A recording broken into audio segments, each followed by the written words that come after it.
This is Mike Ballstad, and welcome to today's Business Bullet. So, when was your business last physical? I know this is an odd question. You'll definitely want to stay tuned for context and some tips that can make all the difference in your business health.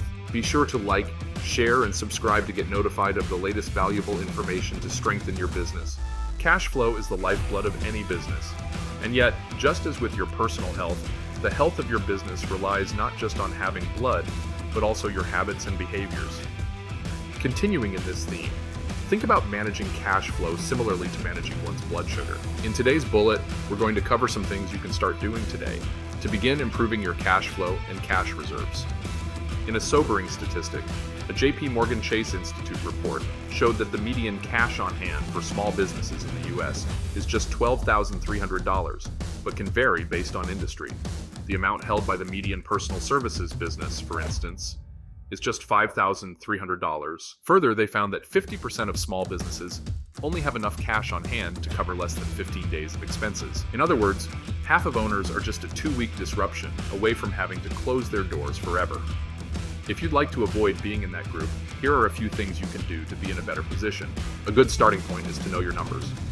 A rule of thumb is to have 3 to 6 months of expenses in the form of cash and equivalents on hand to meet operational needs. That said, it's wise to compare your liquidity to industry benchmarks and consult with your accountant or business advisor with regard to your business's unique circumstances. So, are you wondering where all this magic cash is supposedly coming from to create these reserves? Let's get into it. First, look at your accounts receivable aging. If you're carrying balances longer than 30 days, you're providing interest-free financing to your customers, often to your detriment, relying on credit cards or other interest-bearing debt to manage the gaps. By reducing your receivables, you reduce the costs associated with any financial impacts resulting from not having that money available to you in a timely manner. Examples include interest, late fees, etc. Those savings are one source of funds that can be redirected toward building your desired cash reserves. Offer a small discount for prompt payment, small being the operative word. While this discount will reduce your gross margins, consider what it may be saving you in opportunity costs, as mentioned above. Run an accounts receivable aging twice a month to identify past due accounts. Contact past due accounts immediately.